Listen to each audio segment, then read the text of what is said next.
If a person is going to teach you digital marketing and he pulls out a stack of money and puts it on the table and says, I just made X amount of dollars in 30 days and I'm going to show you how. Run. Common sense. If I'm doing e-commerce or commerce over a digital platform, I do not receive cash. I do not receive checks.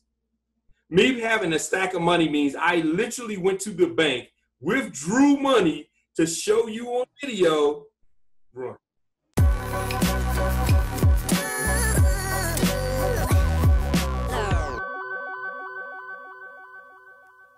Hi, welcome to the Tarun Stevenson Leadership Channel. I'm your host, Tarun Stevenson, and we are all about helping you lead, communicate, and grow to your full potential. Whether you're tuning in on YouTube, Facebook, Instagram, or your favorite podcasting app, don't forget to subscribe and follow so that you can stay up to date with all our latest episodes. All right, here's the latest episode. Let's get into it.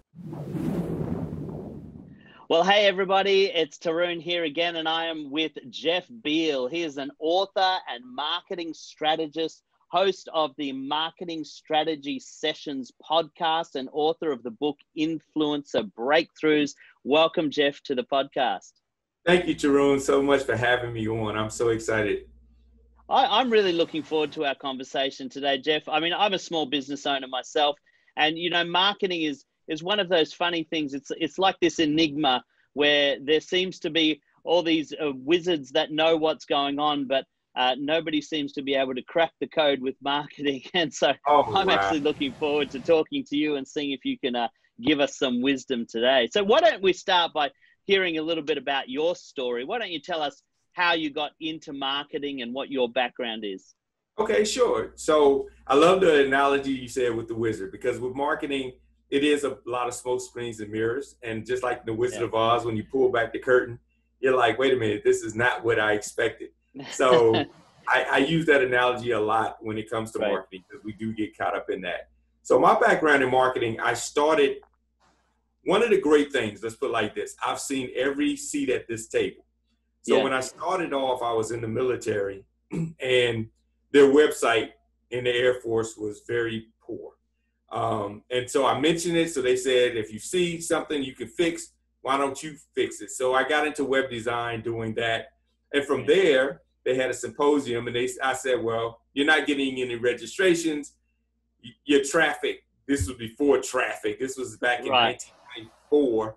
Your traffic sucks. So they said, well, why don't you drive traffic then? So that's how I started to get into marketing. Sorry, I'm going to interrupt you there. 1994, that was like the wild, wild west of the internet.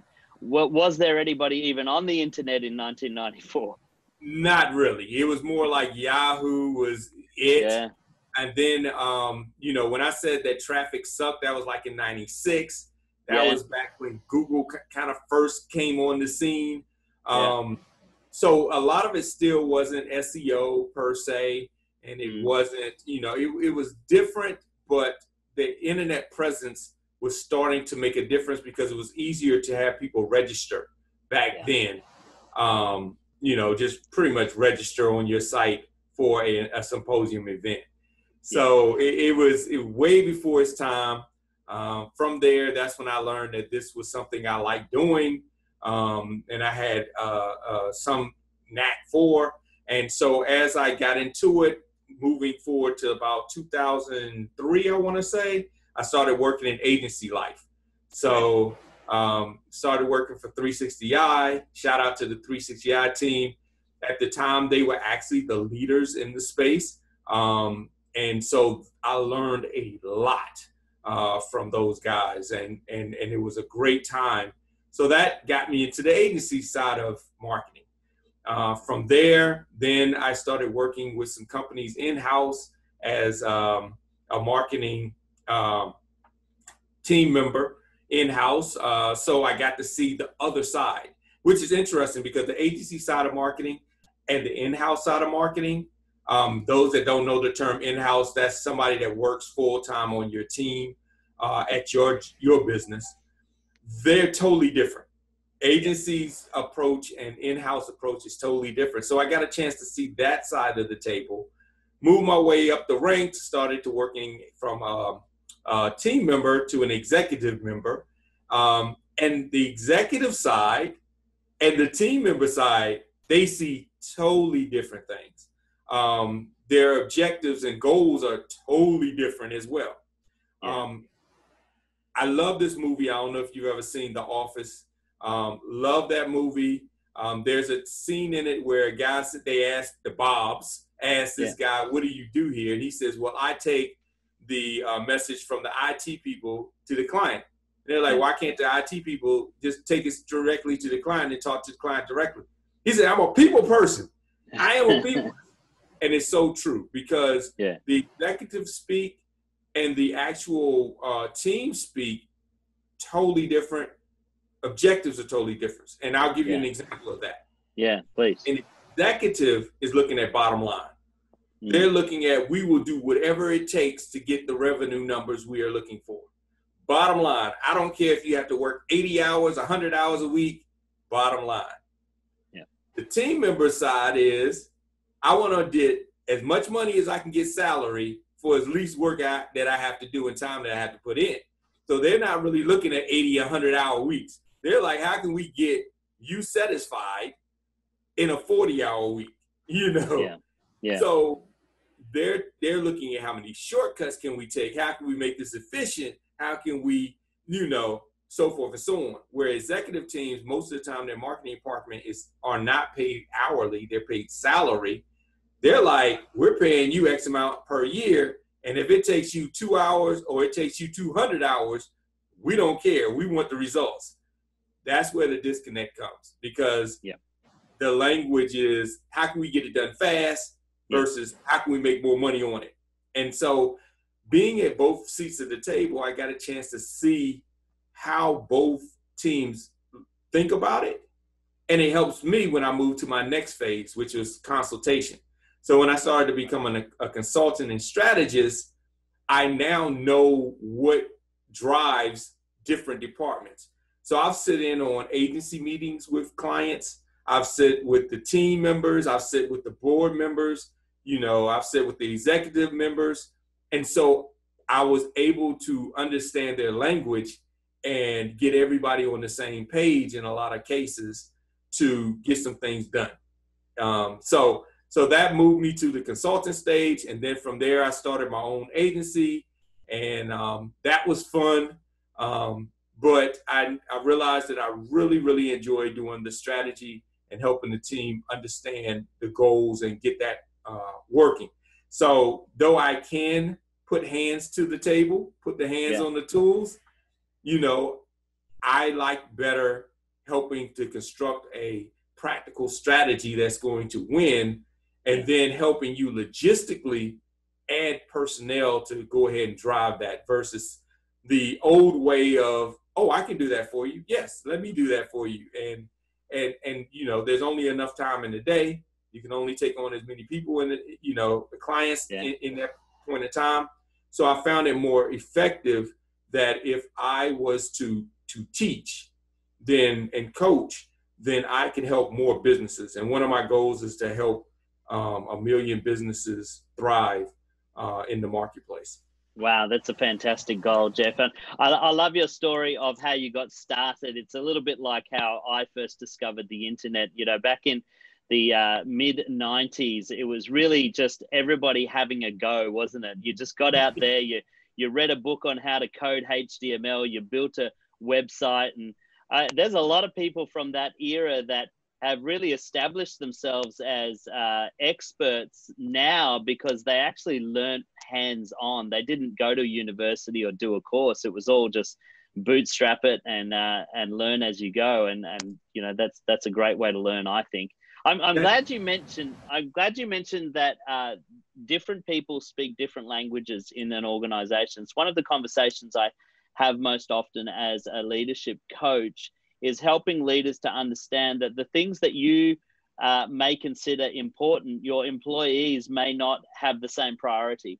They're thinking about when are they going to get home to see their kids or how they're going to pay their mortgage. They're not thinking about the company's vision, mission, and values. And so helping them to understand the difference of language is so crucial. So why don't we unpack that a little bit more? You've mentioned, say, marketing teams and how often the people on the team can have very different priorities to, say, the executive team or the CEO.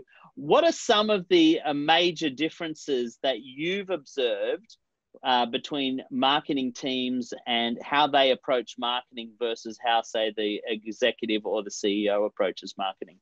That's a great question. So, they approach it different because their goals are different. Like we stated, they're looking at, as a team member, they're looking at a few things. One, how do I get my time back so I can spend it with my family? Two, how can I get a raise? So how can I impress the executive team with my decks, with my approach, that they want to give me a raise? Not really how the company going to grow, more of how they're going to get a raise. And then, how can I give it as many pats on the back as I can get myself? So that's a team member point of view. An executive point of view is, how can I squeeze as much out of the team as possible without increasing salary, without decreasing hours? How can I squeeze as much out to get the majority of bottom line that I'm looking for? And depending on your company structure, if you're a public company or you're just a private company, that's different. So you're looking at, how can I build as much, if I'm private, for my bottom line, basically for my lifestyle, income, and so forth, for the business as mine. If you're a public, how can I appease to the shareholders? So, it's really different because you're not physically doing it. And so you're like, hey, money, time's not a thing. People say money's not a thing. It's like, time's not a thing. It's not your time. So you're like, I don't care how long it takes. I don't care what it takes to do it. So when they come to the table, it's like appeasing the gods in a sense. So you have marketing teams coming to you and they're trying to tell you what you want to hear. So they're coming, I've been at several marketing meetings, and sometimes I get called in as a consultant, and I'll put on my polo shirt and I'll look like I'm an employee, and I'll look like I'm a low-level employee at that. So nobody thinks I'm a threat. And a lot of these agencies won't do their research, so they don't know anything about me. They just think I'm somebody taking notes. And so they will say things that may not even make sense, or nobody that knew would say that would work. But they're not trying to say this is what work. And nothing against agencies, because agencies, I think, do a great job. If you can afford them, you should definitely look at them because they have resources they can leverage that will help benefit your business. But in a lot of times, agencies and these marketing department managers will come in and they'll look for buzzwords, jargons. They'll look for strategies that they found on a webinar or some master class, and they'll put the deck together and it sounds good. But they haven't considered the audience. They haven't considered their audience pain point. They haven't considered what they offer and the benefits of what they offer. They haven't considered any of that. They just consider a few things: buzzwords, budget, and presentation. And that's it. And so when it doesn't work out, they're kind of like, well, that didn't work. Marketing is something that works sometimes, doesn't work sometimes. We just need to go back to the drawing board. And that's where that mystery thing comes from, isn't it? Because there seems to be this ethereal aspect to marketing where it's like, oh, well, if it didn't work, then, we've just got to go back to the drawing board. And I've been burnt by agencies like that, where you'll pay all this good money for a marketing campaign only for it to go belly up. And then they give you the response, there's nothing guaranteed. We never guaranteed you results. And so it can become a real frustration if you're the person that's depending on them to get some results. Exactly. And one of the things I'll tell any business to do, if you are approached by either agency, consultant, or employee, and they start your marketing campaign with a strategy, run. Okay. It's like going to a doctor that the minute you walk in the doctor's office, he hands you some pills. Here you go. Right. You're like, you haven't even asked what's wrong. Oh, don't worry about it. This. I'm not going to pick on the president. This hydroxychloroquine, it's going to carry. You know, I mean, it's like, wait a minute, you haven't even seen what's wrong. So if they don't come and ask you extensively about your audience, how can they prescribe to you a marketing strategy that's going to work? They don't even know who you're targeting. Yeah. They don't know the needs. They don't know the triggers. They don't know where they go to find information. They don't know what are some trigger points that are aha moments that'll make a person want to purchase or do business with you. But they're going to give you a strategy and say, you should do Facebook ads. Yeah, right.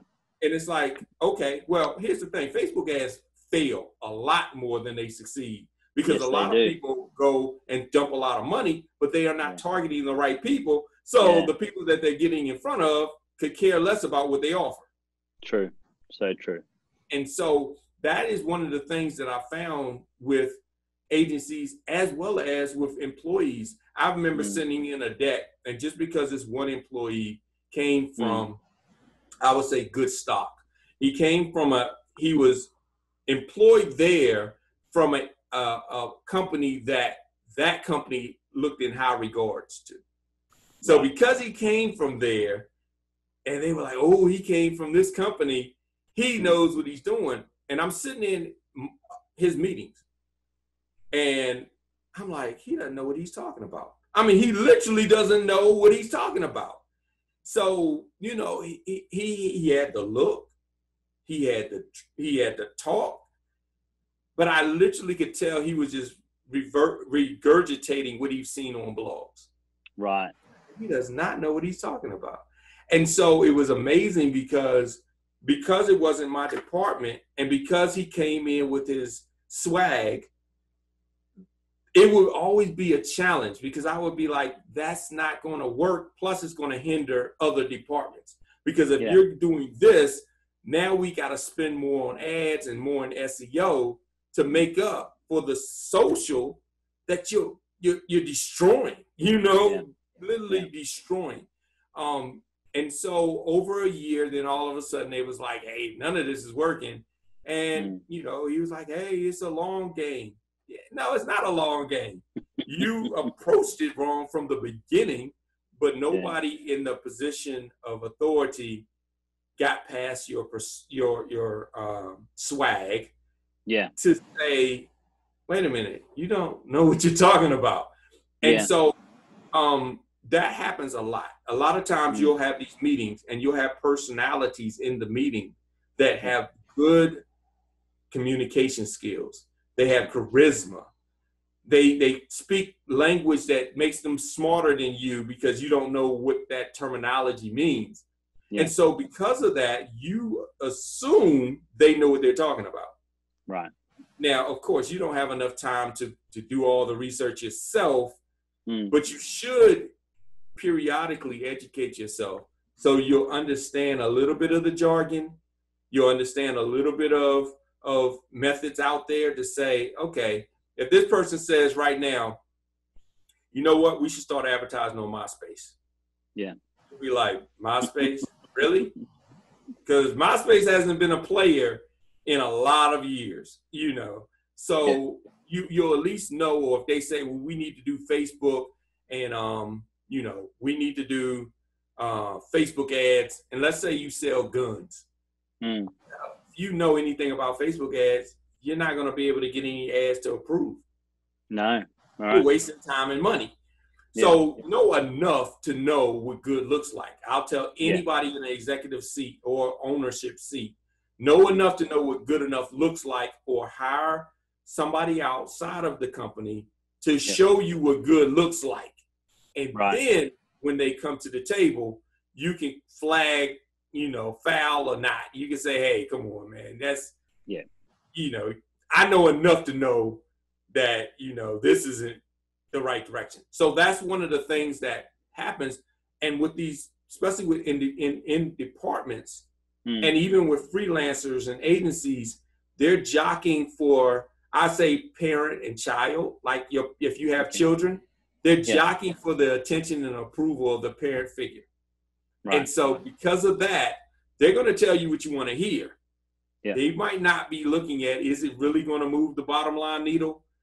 Or is it just going to make me look good? So when it comes time for the bonuses, you can start saying, well, you know, I like the way he said what he was doing. I know it didn't really work out, but I like him. And, you know, so that's one of the ways to combat that. That's good. Let me unpack that, because there's a lot of gold in there that I don't want to gloss over. And just for leaders who are listening and business owners who are listening, what I'm hearing you say is, one, you've got to understand that the people that work for you in marketing, whether they're an agency or whether they're your employees, their motivation and their priorities are going to be completely different to yours as a leader or as a business owner. And so you've got to first understand what their priorities are, and start by understanding marketing to a degree yourself. You don't have to be the expert in the room, but at least have enough knowledge that you can have an intelligent conversation with a marketer and not be bamboozled by the jargon that they might throw at you. Is that what you're suggesting here? Yes. Yeah, fantastic. And so for a leader or a business owner that finds themselves in that predicament, because it can be tricky to keep abreast of all of these different trends in marketing. And I try to keep myself fairly aware of what's going on in social media marketing. So I think I can have generally a pretty good conversation with a marketer. One of the frustrations I've found as a leader, and I don't know if this is a thing or not, but often I'll talk to marketers or these so-called social media experts, and I think you alluded to this, but sometimes I feel like I know more than they do. You know, some of the stuff that they're saying about how they're going to market my business, I'm like, you have no clue. You don't understand my business, for one, and you don't even understand the medium of what you're suggesting. And I just find it curious that when you open up Facebook now, it seems like every second ad is for this supposed marketing expert. And, you know, I don't want it to be disparaging for your industry, because that's where you come from. But how do you filter out, or how do you, I guess, weed through the many so-called experts and really identify someone who knows what they're talking about? Because jargon can be pretty convincing if you don't know what's going on. That is a great question. I'm glad you asked that question. One of the things, I feel the same way you do. So one of the things I will say to anybody that's in this position, use common sense. Right. Common sense will take you a long ways. If a person is going to teach you digital marketing and he pulls out a stack of money and puts it on the table and says, I just made X amount of dollars in 30 days and I'm going to show you how. Right. Run. Common sense. If I'm doing e-commerce or commerce over a digital platform, I do not receive cash. I do not receive checks. Yeah. Me having a stack of money means I literally went to the bank, withdrew money to show you on video. Yeah. Run. That's one thing. Second, if they are talking about that they can help you make $1 million. I used to lay on my couch. Now, let me tell you a story. So, please. I remember when I used to be homeless, and I used to lay on my brother's couch, and you know, it was hard for me. Yeah. And then all of a sudden, I started learning more and more about the internet, more and more about ads, and I started learning how ads work. And so I started my campaign. And now I'm doing like $1 million a month ads, you know, and I'm making revenue from that. And I'm gonna show you. And let me show you how to do these type of ads where I'm making. Right? You ready to hear about them? Yeah, please go. First of all, I don't even have a brother. Second of all, I am not homeless. And if I was homeless sitting on my brother's couch, where did I get the computer and internet connection to make these millions of dollars? Third of all, if I'm managing millions of dollars of ad spend, I am managing a client that's a fortune-sized client, a major-sized client, where the game is totally different than a small business. First of all, whenever I manage major-sized clients like that, Yeah. I literally have a rep on Google and Facebook that I can call and also can get them to do the ads for me. Yeah, right. Because we're spending enough money. Small businesses do not apply.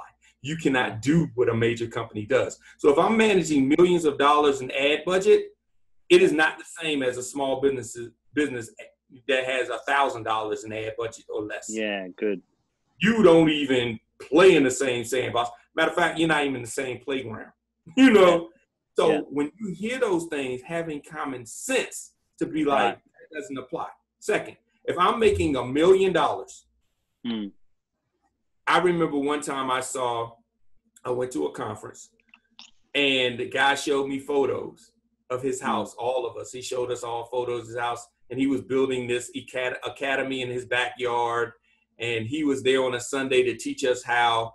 But when he started this business, he started so he had more time with his family, and he would have independent wealth freedom. Yeah. Okay. Let me pop holes in that. First of all, I don't know anybody that's rich is going to build an academy in their backyard and have public people coming in their house area. That doesn't make sense. Second of all, if you built this company for freedom and independent wealth, why are you here on a Sunday teaching us instead of being at home with your family? Why don't you hire speakers to speak for you? Right. Because your goal was for the independence, the freedom, and the wealth. Yeah. Well, you got the wealth. You thus then have the independence and the freedom. Why are you here spending your time with us on a Sunday when you could be spending it with your family, which was the goal? Yeah. Doesn't make sense. People were paying $1,500 to go to this conference. Yeah.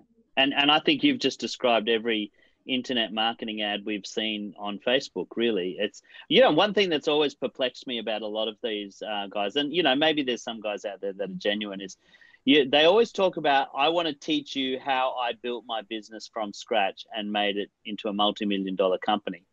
I'm thinking, if I made my business into a multi-million-dollar company, I haven't got time to be teaching other people how to do it. I'm not going to start up an ad agency just to teach other people the secrets of what I did. I'm going to be too busy keeping my own business running. And it just always confused me. And I heard one guy say the only coaches that are making money are the guys that sell courses to coaches about being a coach. That is the truth. So there's a lot of this snake oil sort of stuff in the marketing industry where they're selling you programs on how to market and they're telling you about the business that they built, but the business they built was selling courses on marketing, and it exactly. It's having common sense to see through what they're saying. Now, here's the thing: in those courses, you will find some gold. Of course, they will tell you some stuff that's gold. But here's the thing: if you know marketing, you know that you're not their target audience. Right. Let me repeat this, Terrain. If you know marketing, you know you as a business is not their target audience. Their target audience are opportunity seekers. In their whole story, when is the last time you sit on your brother's couch being homeless and you started your own from the bootstraps? As a business, your approach isn't even like that. Yeah. So if you're not talking about my business started off as a brick and mortar, and then we started doing commerce online, and then we were wasting a lot of time and money on ads, and we tried to figure out how to make it work. And these are the things that we did to make it work in our business, not the same audience. They're targeting opportunity seekers. They're targeting the mom and pops that are looking to quit their 9-to-5s and work for themselves. Right. So that's how you can weed through who you should listen to and who you don't listen to. Because if you understand marketing and you understand the power of knowing your audience, you'll know that I'm not their audience, so they're not going to be speaking a language that's going to benefit me. Wow. You've just turned a light bulb on for me, Jeff. I remember a couple of years ago when I was just getting started in coaching, I booked a strategy session with a so-called marketing expert, and they were in the US, so I had to get up at 2 a.m. to have this strategy session with them. And I have this 30-minute interview where they start the interview by saying, we're going to ask you some questions to see if you're a good fit for our business. And they asked me all these questions, and You know, I had money to spend and I had a business model that I was ready to promote. And we got to the end of the call and he said, you know, I just don't think we're a good fit. And I said, I'm confused. I don't understand. Is my money not the right color? Am I, you know, I'm ready to pay? And he goes, yeah, I just don't think we're a good fit. And he hung up the phone and I was just so perplexed. I couldn't understand what was going on. Now in hindsight, I realized he was looking for a sucker. He wasn't looking for a serious business owner who actually wanted results. He was just looking for a sucker to take his money.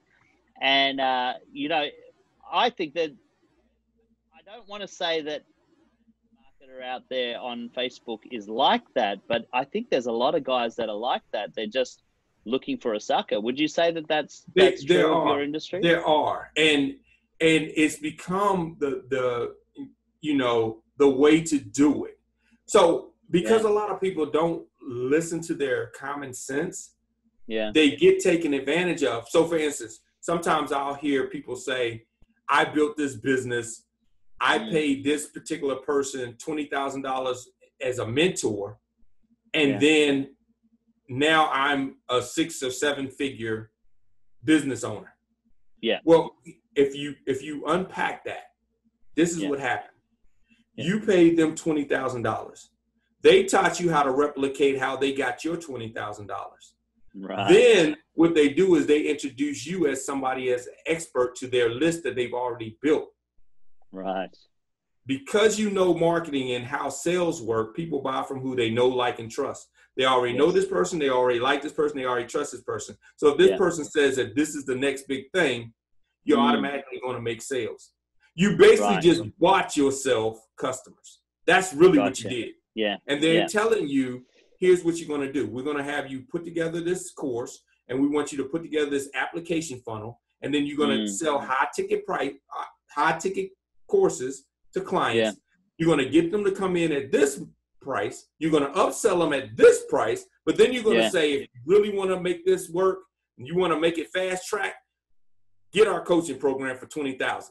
You'll make your $20,000 back from this, but you'll get 5, 6. Let's say you get 5. That's $100,000 right there. Yeah. And all you do is you teach them what I just taught you. Right. And it works because people are so hungry. They'll be like, oh. And then when you get in, you find out, oh my goodness. The way they made this money. I remember going to this one conference one time, and the guy said it was going to cost $20,000 for the weekend to come to his house. And he showed pictures of his house with the big movie theater and so forth. And I laughed in the back. I laughed in the back because I said, you know what? That $20,000 that y'all paying to go to his house is what paid for that. And he's just showing it off in your face that you're going to come and see where your money's going. So you're going to see where your money's going.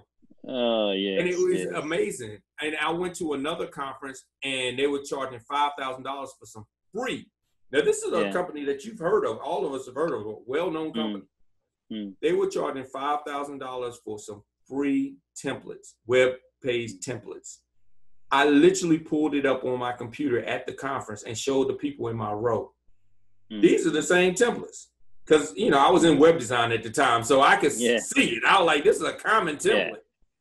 I showed it. Do you know that everybody looked at me as if I was the fraud? Yeah, and they paid $5,000, and I'm showing them the exact same template from the screen to my computer screen, exact same template. They paid $5,000 for a free template, and I said, that day I learned. That day I learned that the only difference between an expert, Jim Rohn, I think, said this. The only thing that makes me an expert is that I'm the one in the front of the room that says I'm an expert. The only thing that made this guy any more experienced than me, which he really wasn't more experienced than me. He just was their salesperson at the time. He was in front of the room with a suit on, telling people this is what you should do. And I'm showing people, if you want this website, not only can I do it for you, I can show you how you could do it for yourself for free. And they still was like, I don't know you. I don't trust you. Probably didn't like me either. And they were like, we're going to go with this guy. Now, the funny part about it is one lady came back because she upsold, and she did a $10,000 purchase. And then she came back to me and was like, I don't know what I'm supposed to do next. Some of these same people called me like a couple of months later and started to ask me what I thought. And I told them what the guy told you. I don't think we're a good fit because your money's no good here. Now, I can't, first of all, I know that they probably drained your account. You probably don't even have any money left. But now you want me because I showed you a free version to provide you with free alternatives. Yeah. And I respect and value my own business more than that. So I was like, I don't know what to tell you. You know, you didn't want to listen when I tried to tell you. So now I really don't know what to tell you because that money you'll never see again, ever. Wow. You are breaking my heart, sir, because I know that I have bought into those programs. Hey, I have too. I am not above it. Yeah, and you're right though. The more often that you attend these kinds of workshops and you participate in this industry, the more you see that there is this. I don't want to say sinister because I understand the whole game of marketing. It is a little bit of a game, and you said the guy that's the expert is the guy up the front of the room. Well, sometimes that's me. Sometimes I'm the guy up the front of the room saying that I'm the expert, and I have to check whether I'm blurring the lines sometimes. But the longer you do this, the longer I think I realize that everybody's got an angle. Everybody's trying to sell something. So what do you have to say to let's say small business owners who maybe they've been duped in the past? They've got a legitimate product. They genuinely want help to try and market themselves in a way that is, with integrity and is not just, selling someone a line. But they're gun shy. They've been bitten by this industry. And how do you approach marketing, or what approach would you recommend that people take when they've been through these experiences? Yeah. So what I would recommend, and this is going to be some hard work. So you're going to have to do the hard work. And when I explain it, you're going to be like, wow, this doesn't seem hard, but it's hard. Is this going to be another one of your stories where you trick me? No. Get yourself some coffee. Get yourself a notepad. Got a notepad. Sit down and you brainstorm. And sometimes it's great to bring in your team and have them all of you brainstorm on what your audience is. Truly define it. If you have customers, it's great because you can then pull those customers that you already have and you can see who's buying from you. Not who you assume or who you like to sell to, who's literally buying, and you can see if they're a certain age, a certain gender, a certain anything, right? And we can go way into the identifying your audience, but do that. Then you find out what's the most important thing. And that's what is the pain point that keeps them up at night that makes them want to do business with you. Once you identify that, that's when you can start crafting your marketing message. That's when you can start following where do they go to get their information. So now you know your marketing medians to go to. Do they go on Facebook? Do they go on YouTube? Do they go to publication websites? You can then say, I need to spend my ad dollars if I'm going to use that strategy at this place because I know, let's say I sell car accessories. Car and Driver magazine is perfect because everybody goes to Car and Driver magazine is looking to their car enthusiasts. Another thing would be to go to car clubs on Facebook. Forget all the ads that.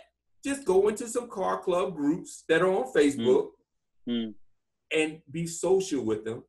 And every now and again, don't try to pitch them, but every now and again, mention that, we offer this product. But see, they buy from who they know, like, and trust. Now they know you. They like you. Y'all have a common interest. You bring good information, so now they trust you. So when you say, I sell this particular part, they're like, well, I'll definitely buy from them because they know what they're talking about. That doesn't cost you anything but time, So once you understand your audience, you understand their needs, you then go to your benefits. How do you benefit the need? People don't care about, for instance, If I was to retain your services, I could care less about leadership. Yeah. Don't care about it at all. I do care about the results and productivity of my team. Sure. That's what I care about. I don't care if people look at me as I'm a great leader or not. As long as they're getting the job done, you know, that's how we sometimes look at some of these leaders that are complete asses. And we wonder how are they getting things done. Well, the fear factor worked for them, but they don't really care how their employees look at them. They could care less. Yeah. First of all, at the Christmas party, they don't even know none of your names. You know, so that's how much they care about them. So it's like they want the results. And if I'm coming to you and you know my pain point is I'm not getting productivity out of my team, and you can teach me how to get that productivity, I might not even like you. It doesn't matter. I want the results that I know that you can bring. And so you find out what that benefit is. And that's when you start crafting your marketing message, and you know where they go for the information, because people always nowadays do their due diligence. The days of push marketing are slim to over. You know, they go and they look at social and blogs and they do their research before they make a decision. You want to be an authority in those resources that they go to research, and you're not really selling at that point, because people don't like to be sold; they like to buy. They're like, it almost becomes a burn that they want to do business with you. I mean, people literally try to find ways to spend money on Facebook and AdWords. They really do. It's true. It's true. Because they're like, oh, there's such, and all these results, and everybody says that, and they find ways to spend money. I sometimes have small businesses say, I got $100. I want to spend it on Facebook. Yeah. I'm like, you're just throwing your money away. Yeah. You're not even getting enough money to test your market to know what ads will really work for you. Yeah. Now, can you do it with $100? Yes, you can. If you know those things that I just mentioned. If I know that at $100, I can do video ads, and video ads can cost me about 5 cents or less a view, and I shoot a real good video that doesn't sales pitch them, but explains the need and positions me as a solution for that need. Yeah. And I spend $100, and you do the math at 5 cents a view, I get in front of X amount of people, but I already know my conversion rates. For every 10 people that I get in front of, I can sell them. Yeah. Then you'll make your money back. Then it's a good investment. Versus I'm gonna just put it on. I'm gonna put up an ad. I'm gonna look at somebody else's ad. I'm gonna mimic their ad, and so forth. So that's how you do it. So that's the work that you need to do. Once you do that, you understand yourself. You understand your audience. You understand your business. Right. Then you start doing your marketing strategy from that point. The interesting thing about that is just like dating. If somebody has been in bad relationships over and over again, a lot of times if you back up and you look at you and you evaluate yourself and you start to say, this is who I am and these are the values that I have and this is what I like. Yeah. You then stop trying to have dates with people that just are not going to be a good fit, and you know that from the beginning.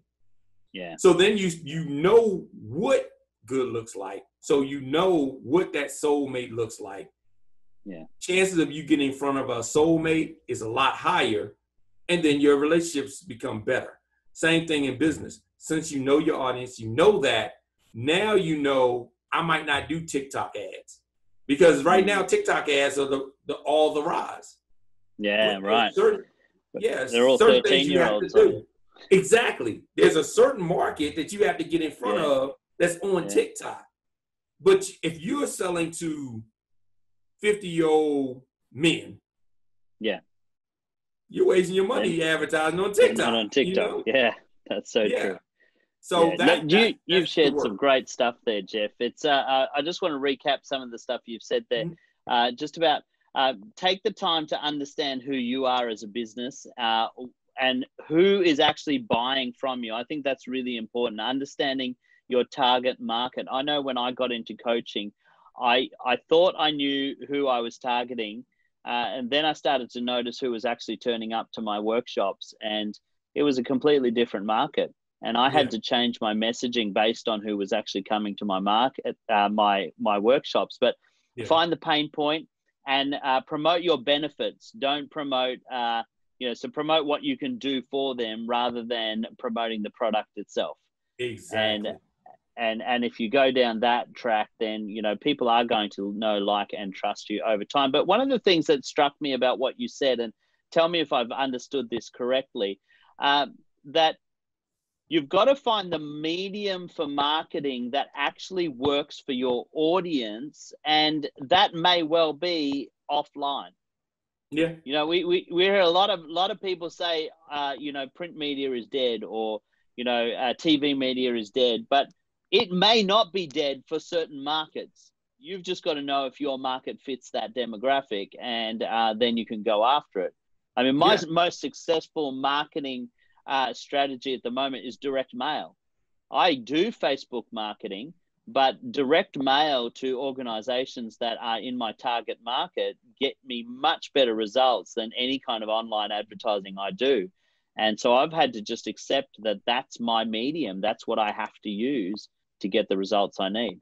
Yeah. I mean, and it's good that you did that. It's good that you understood that about your audience, because for you, the majority of people that here's why it works for you. The majority of the decision makers that you go after, most of them are bombarded with emails. They're bombarded with ads and so forth. When they get a piece of physical, tangible mail, it now makes you different than everybody else, different than noise, and they're the people that will actually read that mail. And so they're like, oh, okay, that's nice. That's a nice personal. To them, it's funny how now direct mail becomes a personal touch. It's like, that's funny. A personal touch. Yeah, that's right. So, it's good that you understood that. Good. That's awesome. That's such great advice, Jeff. Thank you so much for that. Tell us a little bit about your book, Influencers Breakthrough. I know that's got some really great advice on how you can overcome obstacles and break through in your marketing strategy. So tell us a little bit about that. Yeah, thanks. When I wrote the book, basically I was in a place where I just left a company that had all these silos.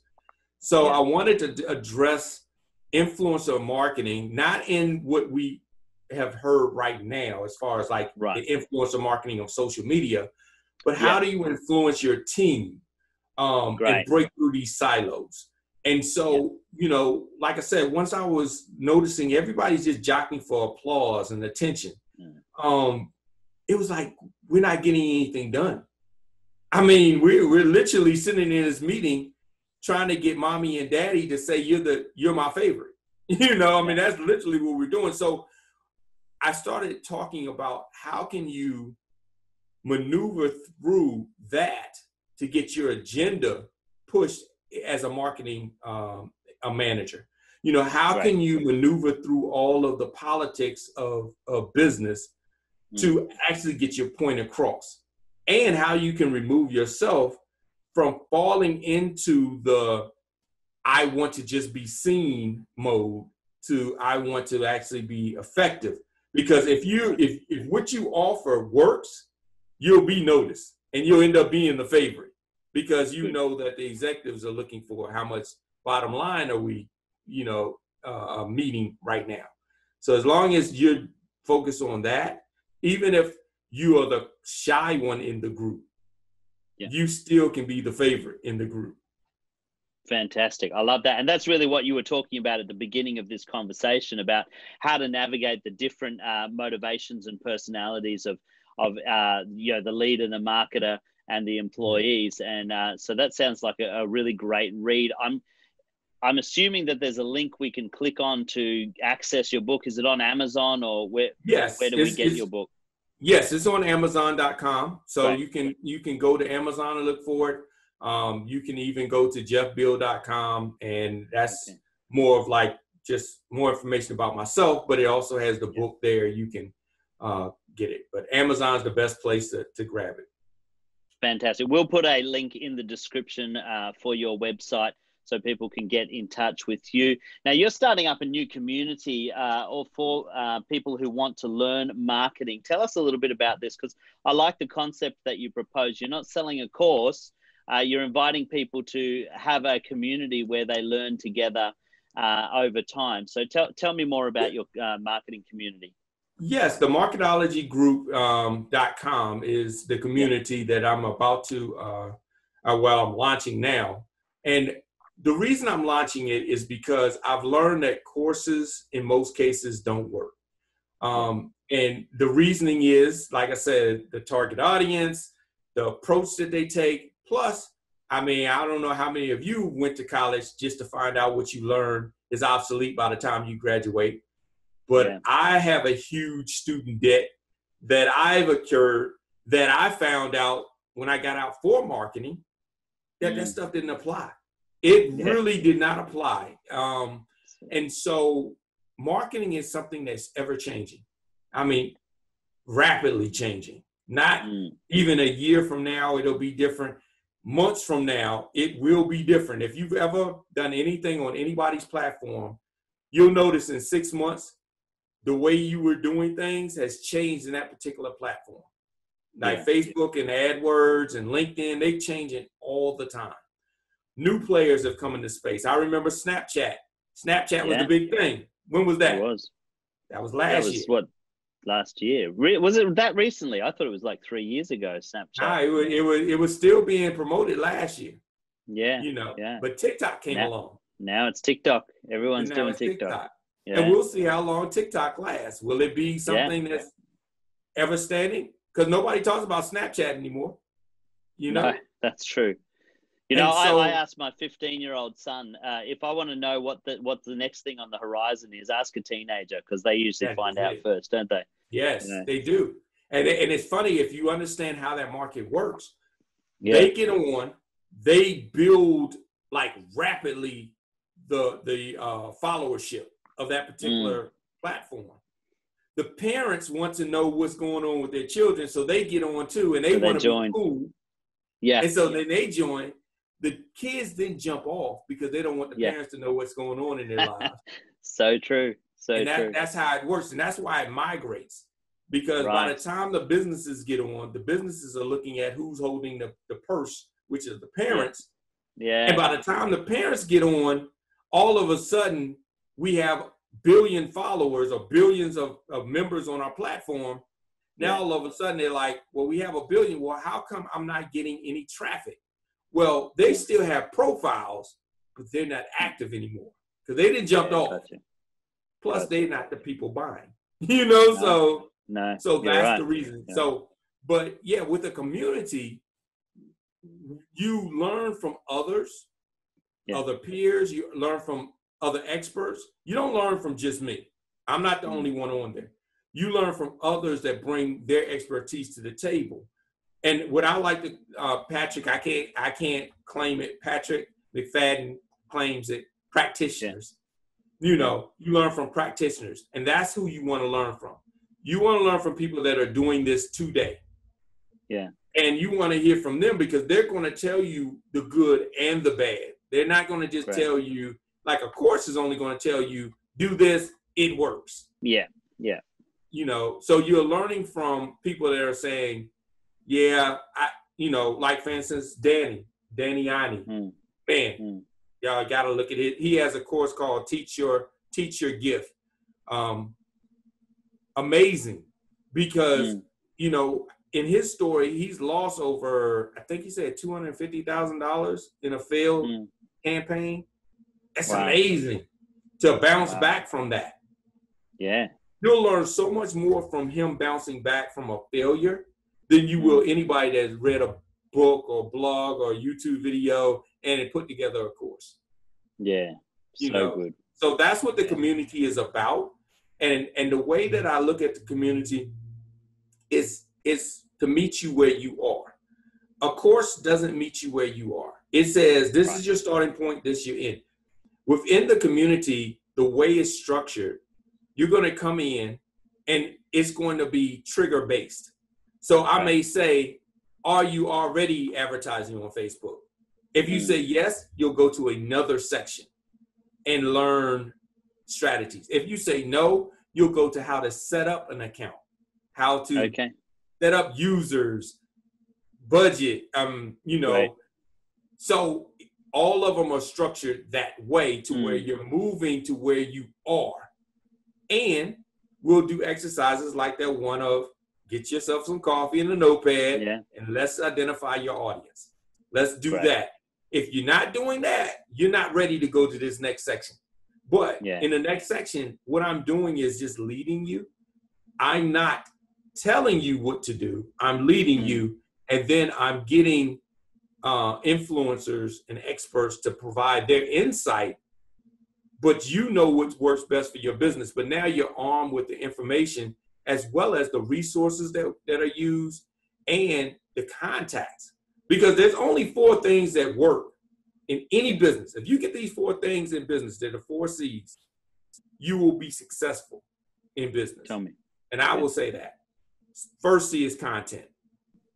If you know your audience and you're producing great content, that's the first thing. Second thing is contacts.